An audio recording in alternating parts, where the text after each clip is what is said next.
Welcome back to my one video. तो फिर आप पढ़ने वाले हैं। तो आज हम लोग पढ़ने वाले हैं क्लास 9 साइंस बायोलॉजी बायोलॉजी का एक मिनट दूसरा चैप्टर जो कि है टिश्यूज। तो चलिए स्टार्ट करते हैं। ये कुछ टॉपिक है plant tissues, animal tissues, musculoskeletal system, injuries, posture और न्यूट्रिशन एक्सरसाइज। और ये लास्ट में ये जो तीन है ये इस साल ऐड हुआ है हमारे सिलेबस में, हम लोगों के सिलेबस में ये इस बार ऐड हुआ है इसी करिकुलम में। हाँ, पहला जो हमारा टॉपिक है वो है प्लांट टिश्यूज।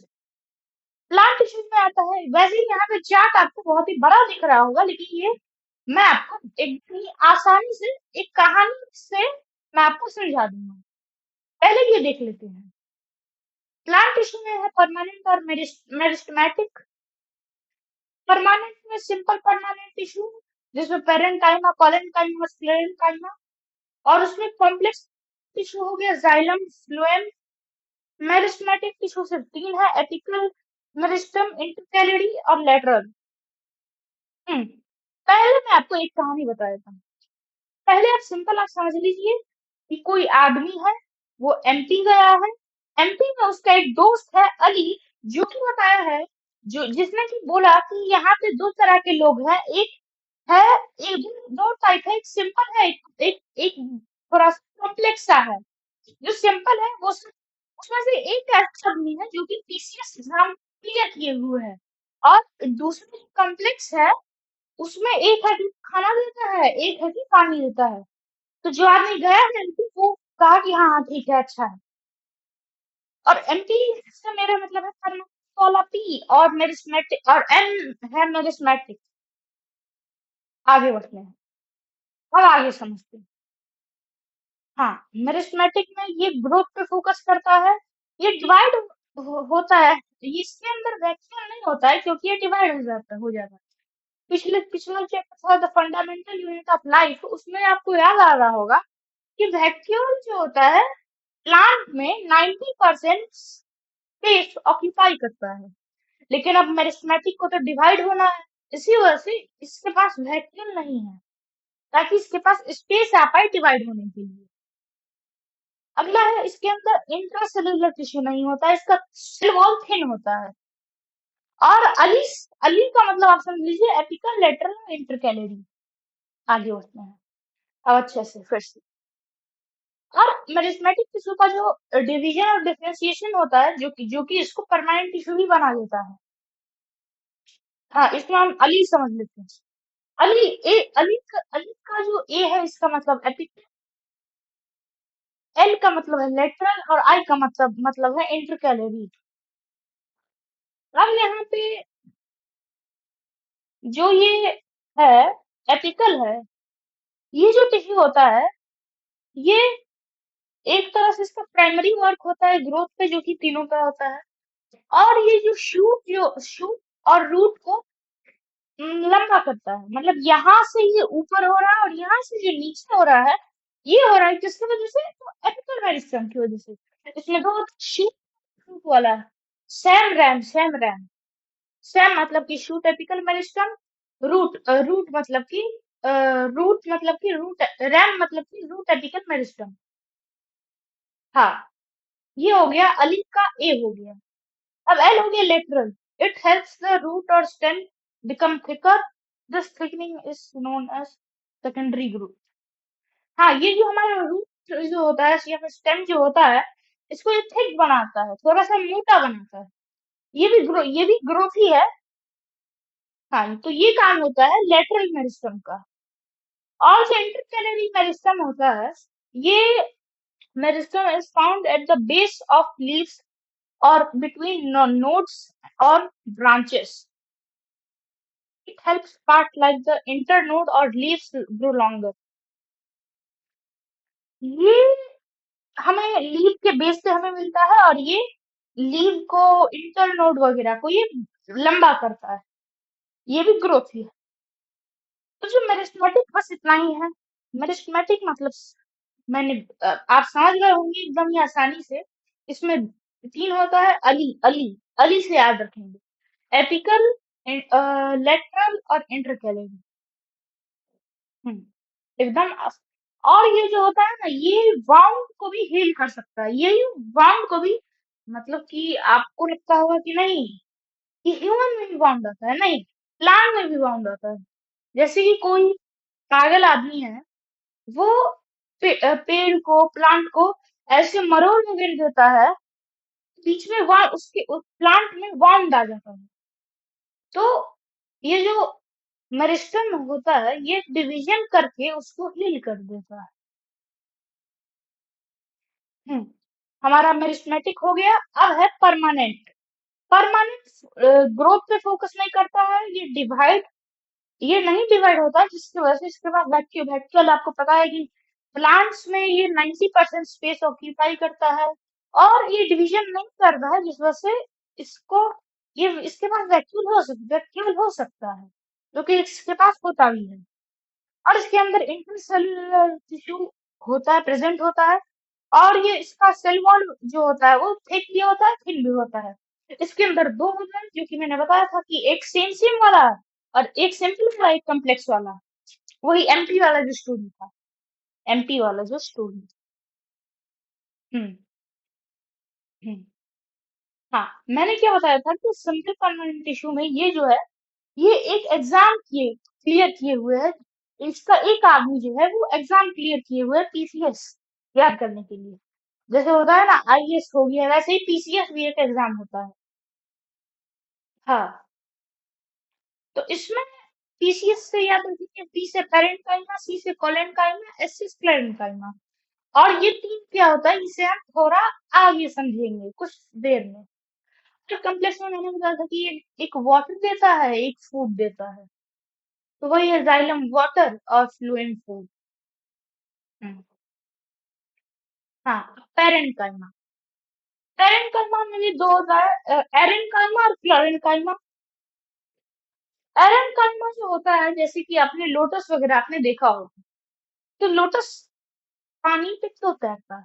क्योंकि उसके अंदर स्पेस भर देता है। एरेनकाइमा जो होता है, वो उस लोटस के अंदर स्पेस भर देता है, जिसकी वजह से वो पानी पे फ्लोट कर सकता है। और क्लोरेनकाइमा, इससे आप बहुत ही ज्यादा अच्छे से आप सभी फेमिलियर होंगे। मतलब क्लोरेनकाइमा, आपको सीधा क्लोरीन से आपको समझ में आ रहा है कि ये शायद से क्लोरोफिल से रिलेटेड कुछ है। हाँ, तो वही है। इसके पास क्लोरोफिल होता है, जो कि फोटोसिंथेसिस करने में हेल्प करता है। और पेरेंकाइमा फूड को स्टोर करता है और प्लांट को सपोर्ट देता है। और बेसिक इसका पैकिंग सिंपल होता है, और इसका पतला सा वॉल होता है, और ये अलाइव होता है। ये अलाइव होता है। पीसीएस में से वैसे दो अलाइव है और एक डेड है। ये इसका कुछ स्ट्रक्चर होता है, इसके ऊपर क्वेश्चन आ सकता है, या तो आपको आएगा कि डायग्राम बनाना होगा, या फिर आपको डायग्राम दिया हुआ रहेगा, आपको लेबलिंग करना होगा, या फिर आपको बताना होगा ये किसका डायग्राम। ये था पेरेंकाइमा के बारे में। अगला है कॉलेनकाइम। कॉलेनकाइम आपने देखा होगा, आप किसी भी स्टिक को आप बेंड कर सकते हैं, तो ये जो जो उसके अंदर फ्लेक्सिबिलिटी कौन लाता है, वो बेंड कैसे हो जाता है? तो कॉलेनकाइमा जो होता है, उसके अंदर फ्लेक्सिबिलिटी लाता है, और उसी की वजह से बेंड भी हो जाता है। और ये लीफ स्टॉक में होता है, मतलब लीफ का आपने देखा होगा कि नस जैसा होता है, जो कि बेंड हो जाता है। और ये भी अलाइव होता है। और लास्ट वाला जो है स्क्लेंड काइमा जो आएगा, वो हमारा डेड होता है। उसके बारे में थोड़ा आगे जानेंगे। Alive long and thick corner, इसका कॉर्नर थिक होता है, और इसके सेल के बीच थोड़ा सा स्पेस होता है, और ये अलाइव है। ऐसा इसका डायग्राम होता है। ये बहुत ही ज्यादा इंपॉर्टेंट डायग्राम है। और अगला जो टॉपिक है, मतलब अगला जो है वो है स्क्लेरेंकाइमा। स्क्लेरेंकाइमा डेड होता है। आप ये इसका वो है डायग्राम है, इसके ऊपर क्वेश्चन आ सकता है। तीनों की तरह, मतलब पिछले दोनों की तरह पेरेंटकाइमा में भी मैंने यही बोला, कॉलेनकाइमा में भी यही बोला, स्क्लेरेंकाइमा में भी यही बोल रहा हूँ कि इसमें आ सकता है इस डायग्राम रिलेटेड। स्क्लेरेंकाइमा जो होता है, ये रफनेस और टफनेस प्रोवाइड करता है, और इसका जो सेल वॉल भी थिक होता है, क्योंकि अब रफ और टफ रहेगा तो फिर इसका सेल वॉल भी थिक होना चाहिए। जो कि होता भी है। और कोकोनट का जो हस्क है, जैसे कि आपने देखा होगा कि आप कोकोनट का जो हस्क होता है ऊपर का लेयर, वो भी स्क्रीन काइमा से बनता है। और उसके आप ऊपर आप कितना भी मारते रहिएगा वो नहीं टूटता है, वो एकदम ही रफ और टफ होता है। तो वो जो रफनेस और टफनेस स्क्लेरन काइमा प्रोवाइड करता है। और कोकोनट का husk is made up of sclerenchyma. और ये डेड टिश्यू होता है जो कि मैंने बताया था। और इसके पास लिग्निन नाम का एक होता है चीज। हाँ, हमारा अगला है जाइलम और फ्लोएम। हाँ।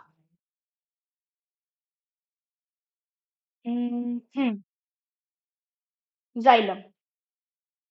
हाँ, तो जाइलम में क्या होता है? Tracheid vessel, xylem parenchyma, xylem fibre जो कि वुड में होता है। जाइलम फाइबर और जाइलम स्क्लेरेन्काइमा एक ही, आप समझिए। और उसके बाद ये है वेसल का ये डायग्राम है, ट्रैकिएट का ये डायग्राम है, जाइलम फाइबर का ये डायग्राम है, और जाइलम पैरेन्काइमा का ये डायग्राम है। और ये भी वैसा ही काम कर, मतलब कि ये पानी पहुंचाता है। और ये जो होता है ये यूनिडायरेक्शनल होता है। और फ्लोएम सिंपल है, ये खाना पहुंचाता है। इसके बाद भी चार चीजें: sieve tube, companion cell, phloem parenchyma और फ्लोएम फाइबर।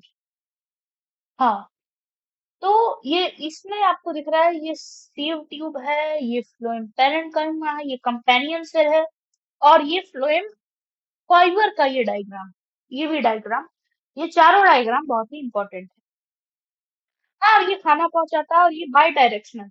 और यूनिडायरेक्शनल और बाई डायरेक्शनल का मैं आपको बता दूं क्या है। जाइलम जो होता है ये सीधे सीधा जाता है, सीधा जाता है, इससे सब काम हो जाता है। लेकिन फ्लोएम तो खाना दे रहा है, ये तो लिक्विड नहीं है, मतलब हाँ, ये खाना दे रहा है। तो ये सब साइड जाता है, इधर पत्ता है तो इधर चला गया, फिर इधर इधर इधर इधर इधर, ऐसा ऐसा ऐसा करता है ये फ्लोएम। आगे बढ़ते हैं। अब है प्रोटेक्टिव टिश्यू। मैं अब कोई आदमी एमपी गया था एमपी गया, तो उसने ये भी वहां के पुलिस से पूछा कि अच्छा, एमपी में सुना है कि यहाँ पे बहुत सारा गुस्सा होता है, बहुत सारा गुंडा वगैरह है। तो पूछा कि इसको आप कैसे हैंडल करते हैं? तो पुलिस ने बोला इजी है। तो इजी का हम लोग ऐसे सी नहीं आता है, लेकिन फिर भी हम लोग ये लेते हैं ईसी। ईसी प्रोटेक्ट करते हैं टिश्यू, प्लांट टिश्यू को, जो कि होता है एपिडर्मिक और कॉर्क। एपिडर्मिक एक तरह से समझ लीजिए कि नॉर्मल सिक्योरिटी है, और कॉर्क जो है हमारा जेड प्लस सिक्योरिटी। हम्म एपिडर्मिक जो होता है ये बाहर का जो वो होता है उसको प्रोटेक्ट करता है प्लांट का, के आउटर मोस्ट लेयर में होता है, स्टोमाटा को ये कवर करता है। और इसका काम होता है कि ये, जैसे कि मान लीजिए इसके पास कार्बन डाइऑक्साइड आ रहा है, तो पहले कार्बन डाइऑक्साइड इसको कहता है कि हमको आने दो, प्लीज आने दो। तो उसके बाद ये आने देता है, उसके बाद ये वहां से ऑक्सीजन को जाने देता है, उसमें भी ये हेल्प करता है। और ये वैसे कुछ नहीं है, इसके ऊपर आप इससे आप थोड़ा सा भी आप मतलब हेल्प मांगिएगा तो ये कर देगा, आपको आने जाने देगा आसानी से। और ये इंक्रीज, ये वाटर और न्यूट्रिएंट का जो एब्जॉर्प्शन होता है उसको ये इंक्रीज कर देता है। हम्म अगला कॉर्क। कॉर्क के अंदर सुबेरिन नाम का एक चीज होता है। ये भी ये आउटर प्रोटेक्टिव लेयर है, जो कि आपने ट्री में देखा होगा कि उसके ऊपर एक लेयर सा होता है ऊपर में, तो वो कॉर्क होता है। और ये वाटर लॉस से ये प्रिवेंट करता है। हाँ, वाटर लॉस से ये प्रिवेंट करता है। मतलब कि जब मान लीजिए पानी है, उसको उसके उससे बाहर पानी ना निकले, उसको ये रोक भी देता है। और ये किसी को भी नहीं जाने देता है। इसी वजह से ये जेड प्लस हो गया और ये नॉर्मल हो गया एपिडर्मिस।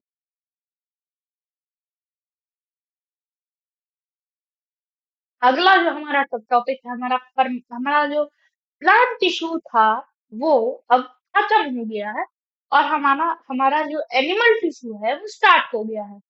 सिंपल है, एनिमल टिश्यू को याद करने के लिए ये है मेंट, MENC। हाँ, मतलब मेन है और उसके बाद आप सी लगा दीजिए। इसमें है epithelium muscular connective nervous. Epithelium करने से थोड़ा सा ये आपको प्रोटेक्ट करता है, मस्कुलर आपको एक तरह से मतलब डरा के रखता है। इसमें भी वॉलेंटरी और इनवॉलेंटरी होता है। कनेक्टिव आपसे कनेक्ट कर जाता है, नर्वस तो है ही, नर्वस है ही, आपको समझ में आ रहा होगा। ये यहाँ पे ब्रेन का बात। हाँ, पहला है हमारा एपिथेलियम। ये जो होता है ये प्रोटेक्ट करता है सब कुछ को। ये सिंगल लेयर ऑफ सेल होता है। नॉर्मली इसके अंदर ब्लड वेसल वगैरह नहीं होता है, ये सब चीज को प्रोटेक्ट करता है। चाहे आपका स्किन हो गया, आपका टंग हो गया, आपका फूड पाइप हो गया, या फिर आपका कुछ भी हो गया। हम्म, और ये सभी ऑर्गन को ये कवर करता है और ये नॉन नर्वस है। हम्म, इसको याद, वैसे इसको याद करना थोड़ा सा मुश्किल है, लेकिन इतना तो याद करना ही पड़ेगा। तो इसका वैसे एक है कि S² C³ ये इस तरह से आप याद रख कर सकते हैं। मतलब S से दो बार है, S से स्टार्ट होने वाला एपिथेलियम और C से स्टार्ट होने वाला एपिथेलियम तीन बार है। S से है स्क्वोमस और स्ट्रेटिफाइड स्क्वोमस, और C से कुबोडियल, कॉलमनार और सिलिएटेड। हम्म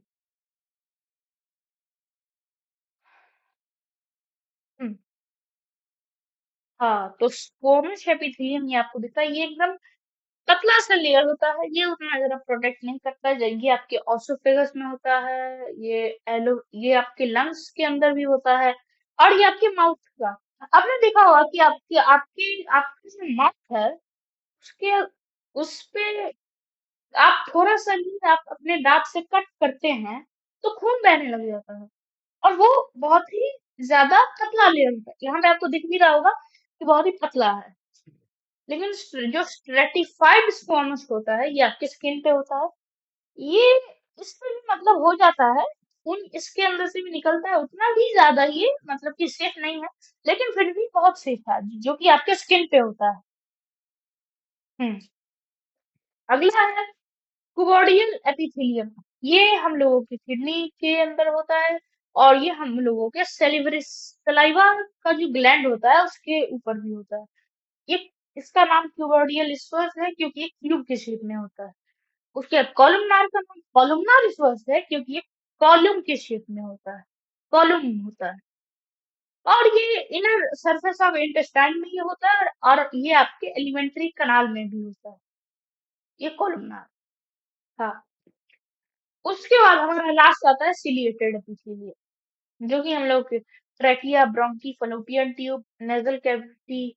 नेजल मतलब कि आपका जो नोस्ट्रिल होता है, नाक का जो छेद होता है, उसके अंदर भी ये सिलिएटेड वाला होता है। जी जी। हम्म आगे बढ़ते हैं। अब हमारा है मस्क्यूलर। मस्क्यूलर में एक स्ट्रेटेड जिसको कि आप मूव कर सकते हैं, कि मान लीजिए आप इसको एक तरह से कहें तो ऑर्डर दे सकते हैं, जैसे कि आप अपने आपका जो हाथ है आप ऑर्डर देंगे कि ऐसे करो तो वैसे ही करता है, जैसा आप उसको कहते हैं वो वैसे ही करता है। लेकिन नॉन स्टेटेड को आप, और ये स्टेटेड जो होता है इसको हम वॉलेंटरी भी कहते हैं, और ये जल्दी टायर्ड भी हो जाता है, बहुत जल्दी थक भी जाता है। वैसे आप भागते भागते आपका मसल एक्टिव होता है, वॉलेंटरी मसल, आप उसको कंट्रोल करते हैं, और ज्यादा दौड़ने के बाद आप थक भी जाते हैं। उसके बाद है नॉन स्लेटेड मसल्स। इसमें जैसे कि आपका ओसोफेगस वगैरह हो गया, आपका जो इंटेस्टाइन हो गया, क्योंकि आप इसको कंट्रोल नहीं कर सकते कि जैसे हाँ अब तुम अब तुम इंटेस्टाइन में आ गए, हाँ अब जाओ, अब लार्ज इंटेस्टाइन में जाओ। ऐसे हम थोड़ी ना कंट्रोल इसको करते हैं, ये इनवॉलेंट्री है। ये कार्डियक मसल फाइबर ये भी इनवॉलेंट्री है। और नॉन स्प्लिटेड तो बहुत टाइम लगता है इसको थकने में, ये भी थकता है। लेकिन अगर कार्डियक मसल फाइबर अगर थक गया तो फिर आदमी ही थक जाता, आदमी ही मर जाता है। ये ये हम लोगों के पार्ट में होता है। हाँ, ये मूवमेंट में हेल्प करता है, जो कि मैंने बताया था।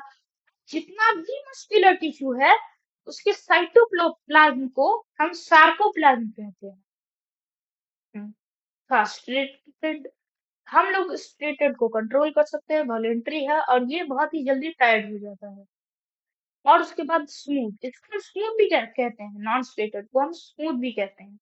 We cannot control it and it is involuntary. It get tired later than compared to slated muscles. मतलब ये भी टायर्ड हो जाता है, ये भी थक जाता है, लेकिन इससे आप कंपैरिजन करें स्ट्रेटेड से तो ये थोड़ा लेट थकता है। उसके बाद हमारा कार्डियक है, इसको भी हम नहीं कंट्रोल कर सकते हैं, ये भी इनवॉलेंट्री है। लेकिन ये जब थकता है तो आदमी इंस्टेंटली मर जाता है। ये हो गया हमारा तीनों जो मस्कुलर टिश्यू है। अब है कनेक्टिव। कनेक्टिव में एक ही है, हम लोग से कनेक्ट करता है, ब्लड। ब्लड में होता है प्लाज्मा, होता है ब्लड में डब्ल्यूबीसी मतलब कि व्हाइट ब्लड कॉर्पसेल, आरबीसी मतलब कि रेड ब्लड कॉर्पसेल हमारे ब्लड में होता है। प्लाज्मा, देखिए प्लाज्मा कुछ नहीं है, ये सिर्फ वाटर है, वो ब्लड के अंदर जो भी वाटर होता है उसे हम प्लाज्मा में काउंट करते हैं। इसके अंदर 90 से 91% इसके अंदर वाटर होता है। 7% इसके अंदर प्रोटीन होता है और 0.9% इसके अंदर इनऑर्गेनिक सॉल्ट होता है। हम्म। और आरबीसी, इसमें it have read colour respiratory pigment called haemoglobin. हाँ, ये रेस्पिरेटरी में भी, ये रेस्पिरेटरी पिगमेंट में ये में भी होता है, मतलब उसी में होता है। और उसको हम हेमोग्लोबिन कहते हैं, जो कि ऑक्सीजन को ट्रांसपोर्ट करने में ये हेल्प करता है ब्लड के अंदर।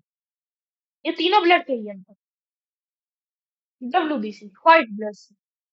व्हाइट ब्लड सेल जो होता है ये, इसे हम हमारे बॉडी का सोल्जर ऑफ द बॉडी भी हम इसे कहते हैं, क्योंकि ये सबसे लड़ता है। और हाँ, ये जो क्लॉट होता है, ब्लड क्लॉटिंग जो होता है, वो ये करता है, उसको रिपेयर ये करता है, डब्ल्यूबीसी। हाँ, और एक आता है जो कि यहाँ पे नहीं लिखा हुआ है, जो कि होता है प्लेटलेट। प्लेटलेट उसे हम कहते हैं। प्लेटलेट क्या करता है, आपने देखा होगा कि आपके बॉडी पे कहीं पे भी वाउंड वगैरह आ जाता है, तो वो आप देखते होंगे कि आपने कुछ नहीं किया है, लेकिन 2-3 दिन में अपने आप ही ठीक हो जाता है। ऐसा क्यों होता है? क्योंकि प्लेटलेट वहां पे ब्लड को क्लॉट कर देता है, और जिस वजह से वो ठीक हो जाता है, और बाद में ये जो व्हाइट ब्लड सेल है ये उसको रिपेयर भी कर देता है, मतलब उसको हटा भी देता है, क्लॉटेड ब्लड जो है। उसके उसके बाद है, ये कनेक्टिव में भी नहीं है, tendon, ligament, cartilage, bone. Tendon मतलब कि जो कनेक्टेड होता है हमारे बोन से, बोन और मसल के बीच में का जो कनेक्शन होता है वो टेंडन करवाता है। क्योंकि आपने देखा होगा कि हमारा जो मसल है हमारी बोन से कनेक्टेड है, और ये नॉन इलास्टिक होता है। ये व्हाइट कलर का होता है क्योंकि इसके पास ब्लड का सप्लाई नहीं जाता है। और लिगामेंट येलो होता है, इसके पास भी नहीं जाता है, लेकिन ये येलो इसमें से होता है, इसके पास कोई तो सब्सटेंस होता है जिसकी वजह से ये येलो होता है। और ये बोन को बोन से कनेक्ट करता है, जैसे कि आपका शोल्डर हो गया, आपका नी हो गया, और ये इलास्टिक भी होता है लिगामेंट। ये था टेंडन और लिगामेंट। अब है कार्टिलेज और बोन। कार्टिलेज और बोन में है कि कार्टिलेज जैसे कि हमारा ईयर हो गया, हमारा नोज हो गया, ये सब जो होता है कार्टिलेज होता है, ये इलास्टिक होता है, इसे हम मतलब इलास्टिक होता है ये। और ये मिक्सचर होता है। मिक्सचर हम लोगों ने एक्सप्लोरिंग मिक्सचर एंड सेपरेशन वाले चैप्टर में हम लोगों ने मिक्सचर के बारे में पढ़ा था। मतलब ये कोई कंपाउंड नहीं है, बोन कंपाउंड इस वजह से क्योंकि इसको शायद से कैल्शियम फॉस्फेट इसका वो है। हाँ, और और ये कंपाउंड होता है बोन।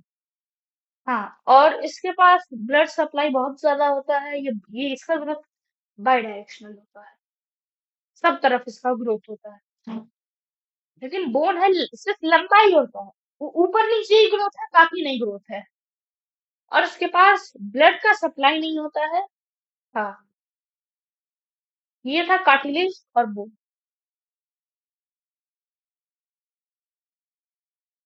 अगला है एरुलर और एडिपोज टिश्यू। एरुलर आपने देखा होगा कि जो हमारा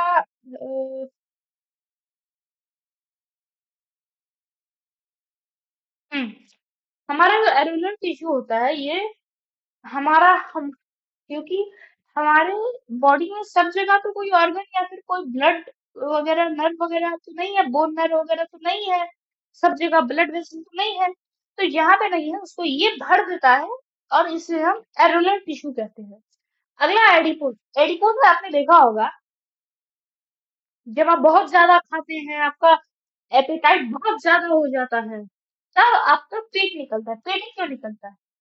हाथ से भी फैट आ सकता है, पैर से भी फैट आ सकता है, कहीं से भी फैट आ सकता है। और ये और ये एडिपोज पेट में ज्यादा होता है, हम लोगों के पेट में ये ज्यादा होता है, जो कि जब हमारा जो एक्स्ट्रा न्यूट्रिएंट जो होता है इसे ये फैट बना के ये स्टोर कर लेता है। और इसके ऊपर जब ज्यादा टेम्परेचर होता है तो इससे बहुत दिक्कत होता है। जैसे कि आपने देखा होगा कोई जो बहुत मोटा आदमी होता है उसे गर्मी में बहुत दिक्कत होता है। हाँ, हमारा अगला टॉपिक है नर्वस टिश्यू। नर्वस टिश्यू एकदम बहुत ही छोटा छोटा सा टॉपिक है ये। सिंपल है, ये हमारा ब्रेन है, ये ब्रेन ही है, और ये हमारा नर्व सेल है।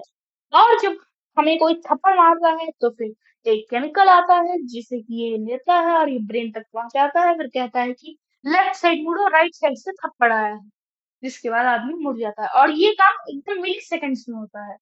और इसका फंक्शनल यूनिट न्यूरॉन होता है। हम्म, और ये सबसे लॉन्गेस्ट सेल होता है हमारे पूरे पूरे बॉडी में। हम्म अगला है म्यूस्कोलोस्केलेटल सिस्टम।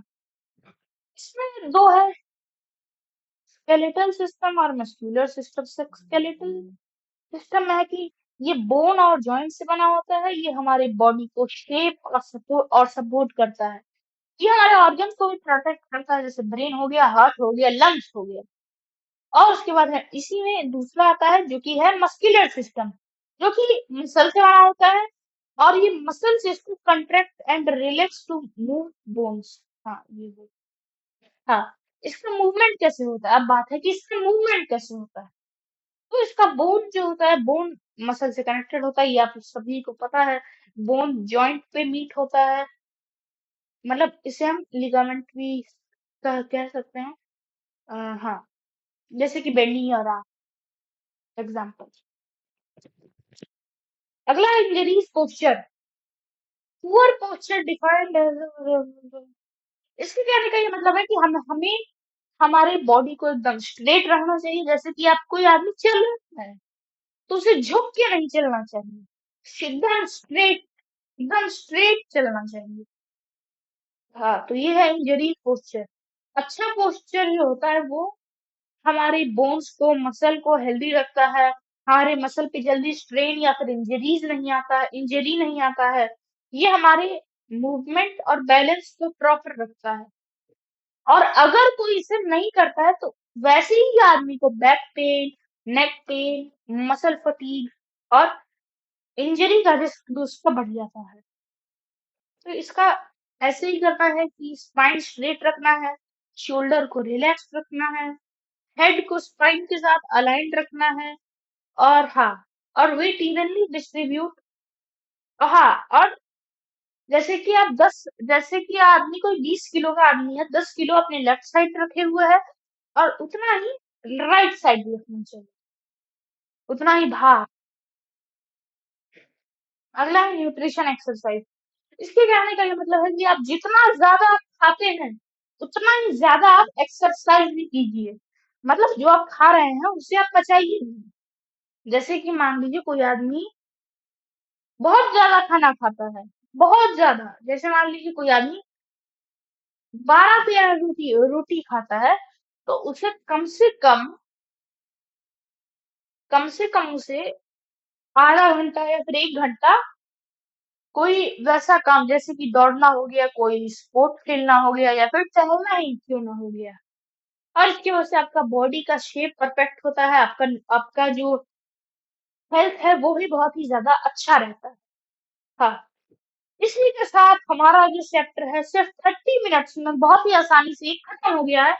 अब यह क्यूएनए इस वजह से लिखा हुआ है कि अब आपको इस चैप्टर से रिलेटेड कोई सा भी डाउट होगा तो फिर आप कमेंट्स में पूछ सकते हैं। हाँ, तो यही था हमारा चैप्टर। थैंक्स फॉर और अगर आपको ये वीडियो पसंद आया होगा तो please like share and subscribe on the video. Thanks for watching. Thank you.